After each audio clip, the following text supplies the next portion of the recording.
Young Scientist Council starts with the anthem of Ukraine. Please stand up.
Thank you, and now we will have silence minutes. Please don't speak. We will have silence minutes for all who was died in this war.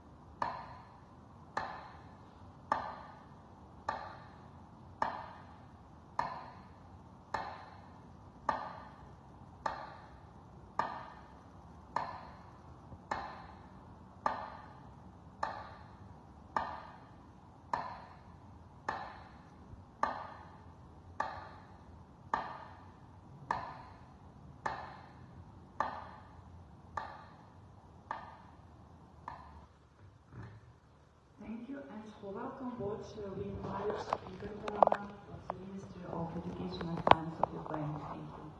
Thank you so much. Dear Mr. President, dear Mr. Vice President, dear scientists, colleagues, friends, everybody who can come today to the Ministry of Education and Science of Ukraine. We are very happy to have here in Helsinki as the building of the Ministry, because it's very important right now in the war condition to understand what we have to do after the war, after the Ukrainian victory in the war. Today's representative groups of Ukrainian young scientists will present all the necessary needs which we have during right now and after the victory as well. Because the main idea to Ukrainian scientists to recover Ukraine. What else? What else? What is the main idea to come here, to invite you here, to participate in a roundtable discussion? The first very important issue for you is to exchange your experience. Thanks other foreign partners, especially I mean about EU countries, European Commission first of all the necessary needs of Ukrainian scientists were covered by different sources. First of all, foreign aid. The next one is very important for you, different types of mobility program for Ukrainian research. And what is more important for you, to find new ways, to find new directions, and to find new solutions, what we have to do in the near future. From the ministry side, and on behalf of the Ministry of Education and Science of Ukraine, and first of all, of Minister Oksana Dahle, I send you very warm words of greetings. Unfortunately, our Deputy Minister right now has very important meeting with Vice Minister of Ukraine because we are thinking about our future recovery plan. Well, I wish you very fruitful discussion. I wish you to be very open-minded. I wish you to get all the best from the European experience, especially in the sphere of research, innovation, and as well I wish you have a good and strong salary in the future to change Ukrainian budget code, to change Ukrainian tax code, and to get more sufficient for you tax privileges. Good luck, be very open. I wish you a very fruitful discussion. Unfortunately, I have to leave you right now because I have the next meeting in 3 minutes. Thank you so much. You're welcome anytime to the ministry, and you have to understand that we are very open and we try to support you all possible ways from the minister's side. Be open, be strong, be brave. Remember, Ukraine is a very strong country. Ukrainian science needs support, but we can give more to the world from our side. Thank you so much. Good luck. Thank you very much. And we invite our guest for presentation, Євродок 4 and with Ukrainian Academy. Please, Sebastian and Phil will... No, everything is okay.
So, thank you all for coming. We're very happy that you invited us here. So, thank you very much to our hosts, the Scientist Council here at the Ministry. Thank you so much to the Ministry for hosting us, and you all for coming here from your regions to meet, so that we have an opportunity to discuss. For a short introduction, we're going to show you a little bit of our structure of our activities, what Eurodoc is and how this works like. And so, the European Council of Doctoral Candidates and Junior Researchers, my name is Sebastian Dahle, I'm the President, we are about Vice President. Our association is a root association of national associations such as the Young Scientist Council here at the Ministry. And it's 25 such national associations representing doctoral candidates and representing early career researchers, so postdocs, young researchers. Where we have all our members located. So this is the majority of the European Union states, but beyond that, and of course also including countries like Azerbaijan, including Ukraine and others. And the main purpose of the organization is of course to represent and to advocate for it. So this is done since 2002, so we're already 21 years old as an organization. And yeah, the purpose is to make a better research system, to make this all more fair, and particularly to improve the system for us, early career researchers. And this is well represented in statutory aims, and there's quite a couple of outreach things you can find on the website. We'll highlight a few of them, and you'll also get a presentation. So if there's anything that's inside here, usually you'll find the QR code. So we usually find also all the outputs on our website, and so if you go onto our website,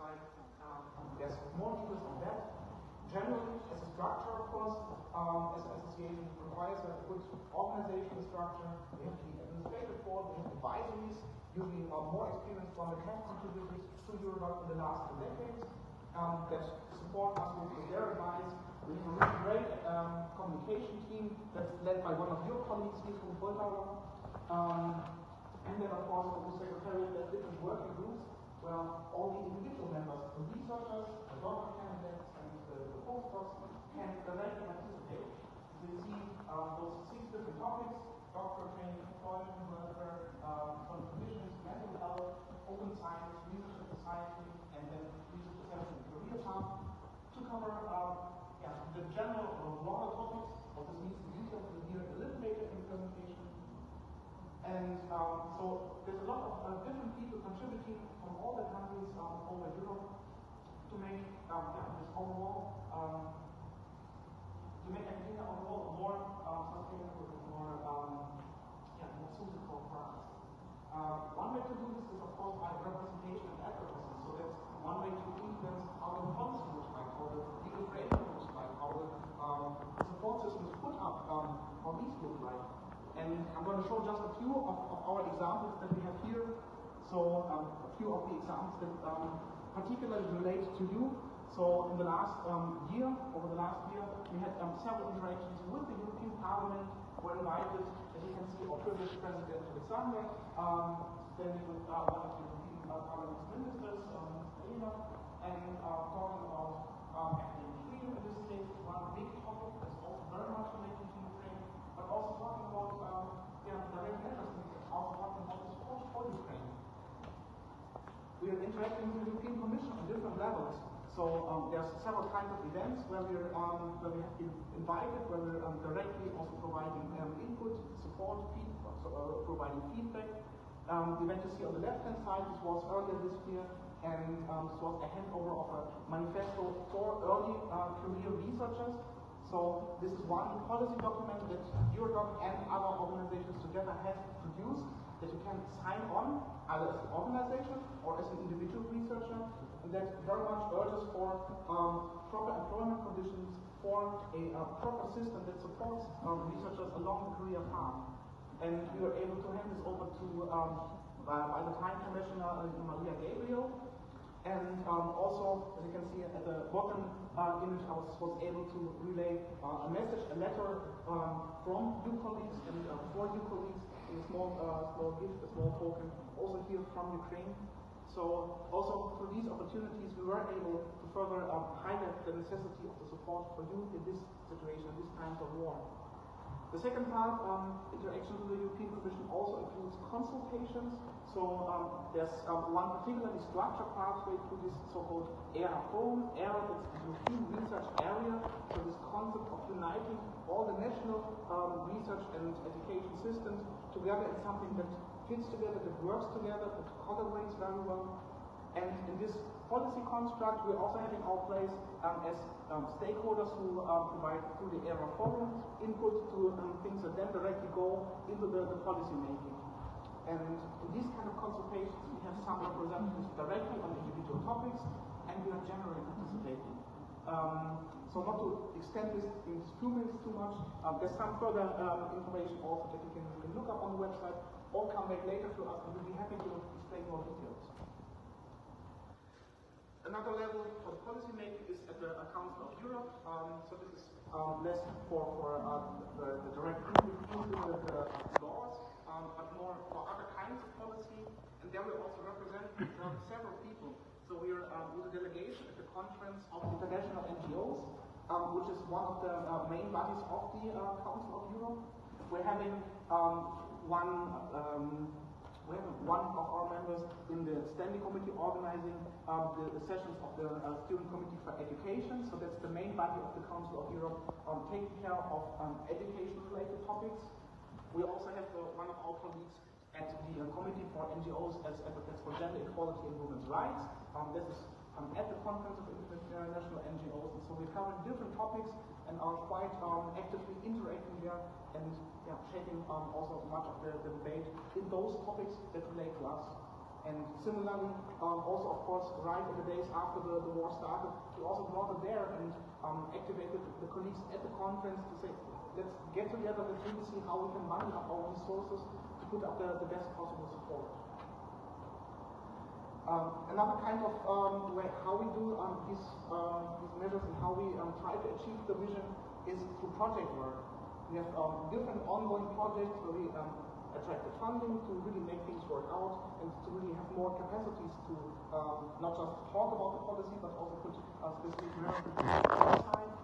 And I just want to highlight a few that relate very much to also you as colleagues, which is of course our participation in the October project, which is led by our colleagues at Lviv Polytechnic University, where we are supporting and putting up workshops in order to help a better uptake of open science as a very important part of contemporary science, as a very important practice. We're participating. We're also participating in Open Research Europe.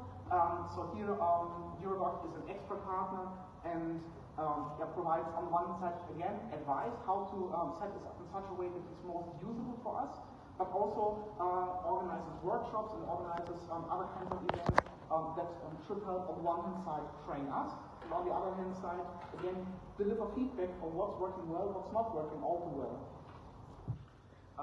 One particularly important, not a funded project as such, but falls in the category of project work is the Coalition for Advancing Research Assessment.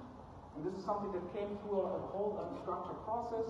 All of the last year, one agreement was drafted with more than 350 stakeholders. Stakeholders meaning universities, research institutes, ministries, funding agencies, learned societies, and of course also Eurodoc. And through this, an agreement was put together that really outlines, with so many shortcomings, so many issues we have with how research is assessed, how we should go about to try and reform systems. And as part of this agreement is also then one coalition that has been established to really make this come to reality, to not just be a paper that many people sign on to and then don't do anything about it, but actually we have a coalition that's actively forwarding, actively making sure that these are then implemented. And the coalition by now has, if I'm recalling right, has now passed 500 member organizations. So again, universities, funders, research institutes, social societies, and so forth. And the main part, the main commitments, so the main changes that are to be done are indicated here. And these also relate very much to lots of the discussions we had yesterday with the Deputy Minister, because also how research projects are granted, how you are being assessed and evaluated in your positions, during your career path. There's many things that can be improved, that should be improved, and that also then will help for easier access to European funding, for easier uptake there, for easing many of those kind of things. Then finally for membership and participation, this is something that I will hand over to my colleague. Hopefully they will behind. You have 10 minutes to talk. Oh yes. Yes. Hi, my name is Pia, and I'm a vice president of Eurodoc. I have a PhD in physics, and I am from Denmark but work in Sweden. Just so you also know where we are from. Sebastian is German but live and work in Slovenia. So together we cover quite a lot of Europe. I will probably also be too fast. So there will be a lot of time for questions in the end. The part I talk about, yes. The part I will talk about a bit is more focused on how you can be active in Eurodoc. Not necessarily you personally, but also the people you represent out in the local sciences councils. So, first and foremost, as Sebastian said, Eurodoc is an organization of organizations. So just like the Young Sciences Council here in Ukraine has 24 local science councils, we represent without members, I suppose, of the Young Sciences Council at the ministry level. Eurodoc's members are national organizations like the Young Sciences Council in Ukraine. We have 25 members distributed in 23 countries. It's because both Sweden Ireland has 2 member organizations. So when we talk about membership, it's not how people individually can become members, it's about how organizations can become members. And those organizations that can be members of Eurodoc, that are organizations that are not for profit and represents early career researchers, and that spans from doctoral candidates. And we have a very flexible endpoint because the research career looks very different all across Europe. You have one system, we have a very different system in Sweden, and generally what one can say is that there is no system or no size that fits all. So the way we typically phrase it is that wherever there's precariousness attained to the research career is when it stops being precarious, that is when we stop considering you an early career researcher, because that's when it has kind of transferred into something else. Mainly we focus on those in academia, but the organizations we represent focus on the researchers in academia, but we are also representing, you can see, those who would like that transfer from academia out to society. So it's not such that, so there are also some of the topics that we deal with that has to do with how the academic career can be used elsewhere than in academia. That became a little over-explained. For the members, and again, it is written for organizations, but all member organizations of Eurodoc, they have the following rights. They have the right to participate in every activity organized by Eurodoc, and we will come back to what activities Eurodoc organizes. They have the right to be properly informed about the activities in Eurodoc. They have the right to submit suggestions or proposals to the administrative board and to the general meeting of Eurodoc. They have the right to appoint delegates to the general meeting, and they have the right to send candidates to stand for election to the administrative board. And Sebastian and I are, of course, both in the administrative board.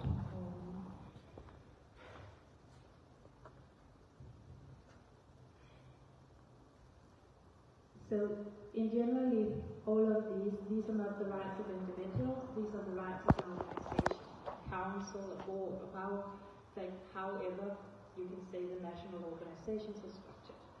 For those the national associations represents, that's you guys, the people you represent, the most important, the most interesting, the most relevant 2 points that are probably point 1 and point 2, the right to participate in every activity organized by Eurodoc and the right to be properly informed. And I will speak a bit about how to participate in activities and events organized by Eurodoc, and also how you can help Eurodoc and how we can help you, or how we try to help you. So as Sebastian said, we have a number of working groups and we also have some task forces. The difference between working group and task forces are that working groups in general, they are open to any early career researcher across Europe, no matter whether you are active in your own organization, even for, it's also open for early career researchers who doesn't have a national association, that is what we call our organization in that country. So it's basically open for anybody who's doing research, whereas the task forces are open either for people that are affiliated or appointed by the administrative board of Eurodoc, or sometimes also for people that are sent by the national association. It's a bit from task force to task force that we look about what is needed for that task force.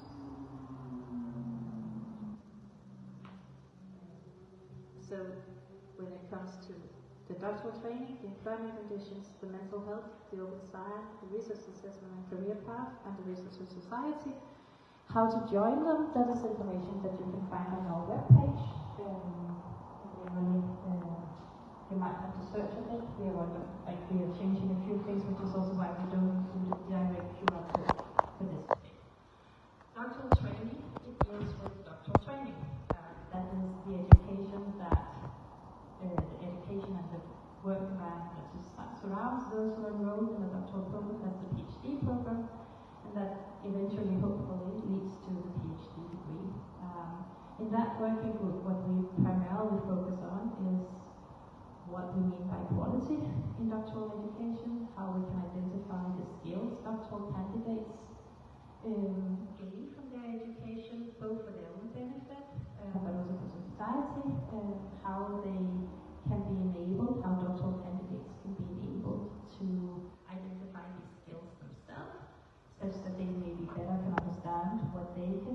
doctoral education to outside of academia as well as inside of academia. We focus on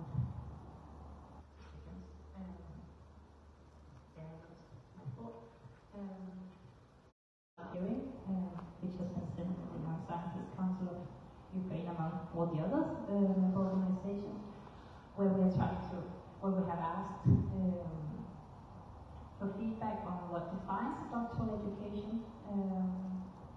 Because another thing is, and this is something you notice if you are doing advocacy work in the European not just our primary language or secondary language, but also what we sometimes use, because most of us, English is not our first language. So what we sometimes use, or what we say, is it can vary quite a bit.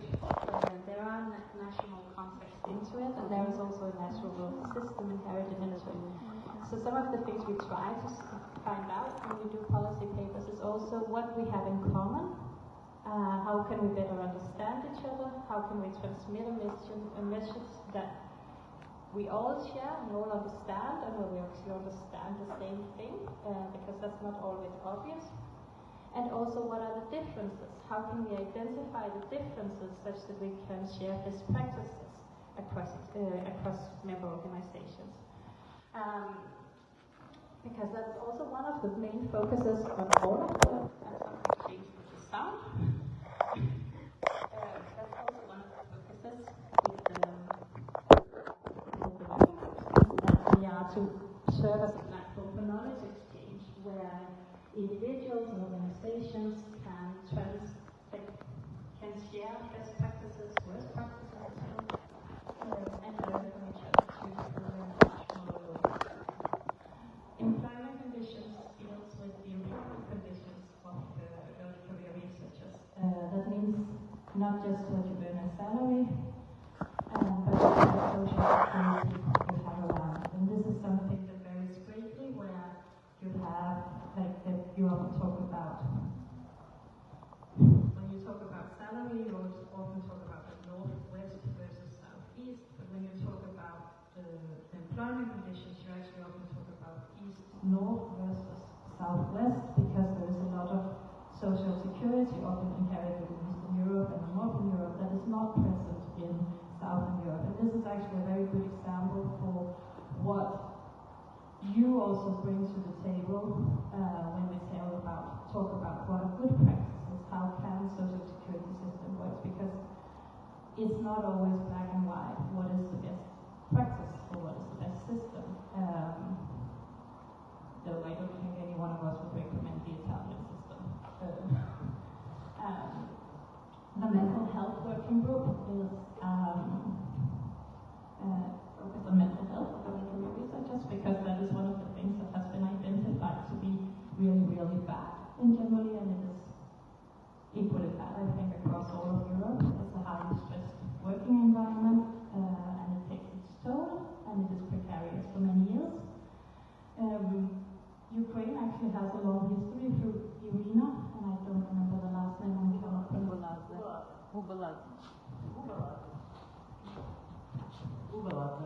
So the active of this working group, and it is again one of these things where it is super important that we span and include for all of you. Open science, if you have any questions of open science, please ask them to Oleg instead of me. He's Sasha.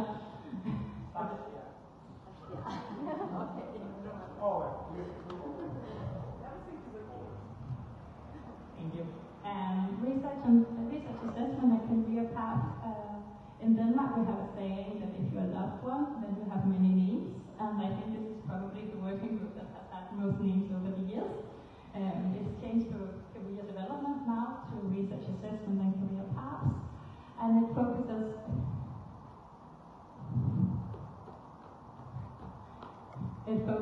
on how we assess the academic career, how we assess research, and because this is very much changing these years, or at least there is a momentum for change in it through QUAD, for the Coalition of Advancing Research Assessment, which Sebastian talked about. I mean, generally, if you have questions about the Coalition for Advancing Research Assessment, there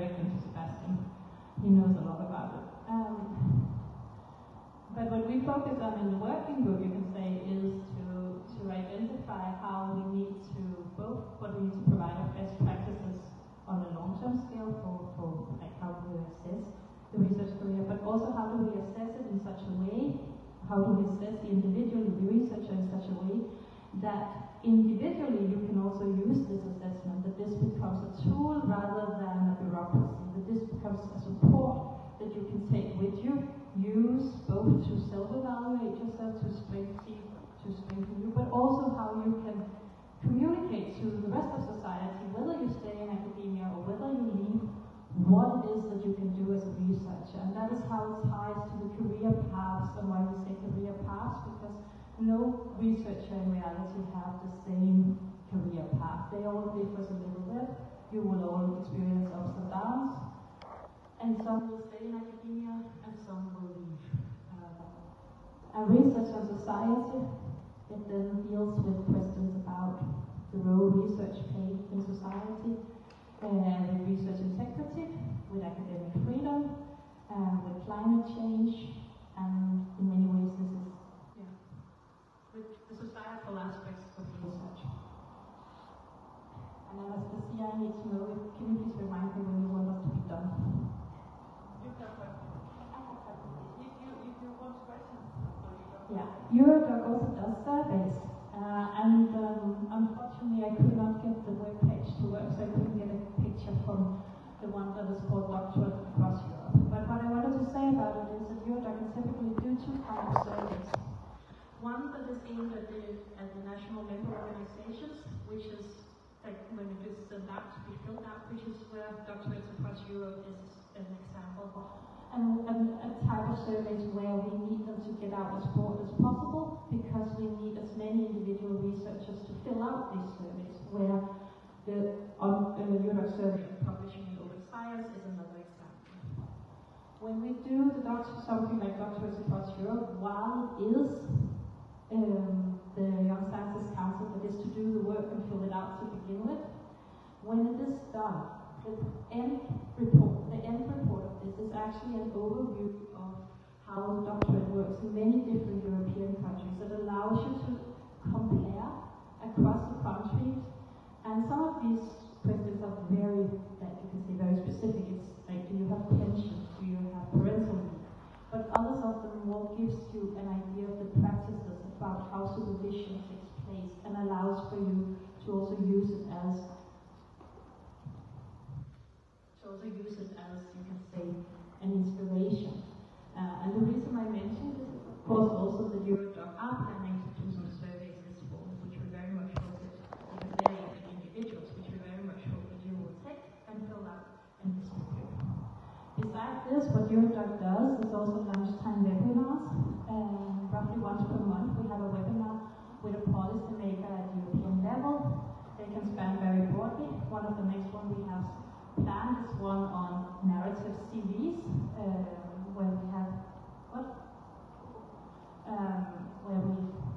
not the next one, but one of the next ones, where we in September have invited a researcher from someone from the Luxembourg Research Foundation to present, to give a presentation on how to do a narrative CV. And the reason that we're doing this is that this is one way that we see in some European countries that the assessment process is changing, and that researchers, instead of being asked to submit the traditional type of CVs, are being asked to submit narrative CVs instead.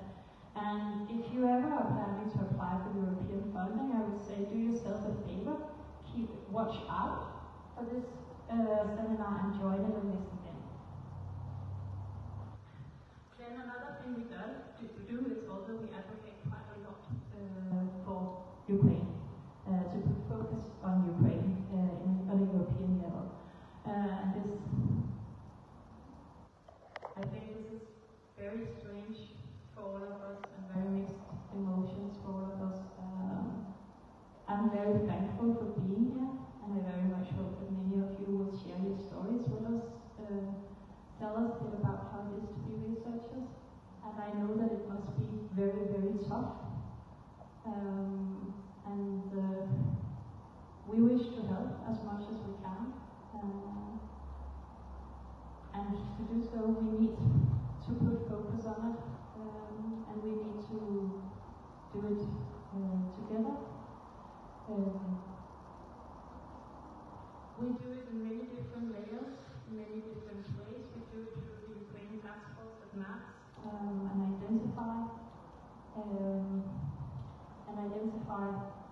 money is needed, and I think that if any of you want to join Eurodoc in this task force, you should come up and talk both with us, but also with Alexander, who leads the task force. If it is too much, and it would probably be for me, if it was me who was in a similar situation, there is a lot of small things that you can actually do without having to be too heavily involved in it, more than you already are. And that is that you can follow Eurodoc on all our social medias. And this is what my social media, I'm so sorry, we have alarm, so... Finish, one moment, finish and let's go, okay? Yes, 1 minute please, finish and we should go to Because we have... I want you all to follow all of these Eurodoc and all of these four. Like, retweet, repost, everything Eurodoc, post about me and Sebastian's visit in Eurodoc, all of you, as much of it, because we are an NGO, we run this in volunteer work. We need as many people to repost that we are here to bring it out as public, as broad as possible. Thank you. Thank you. We will continue, so please take all your stuff with yourself and we will go. Shelter, so Grigori will Stop it, please. Просто завершите. Please water and to shelter, okay? Просто завершити. Don't worry, everything good.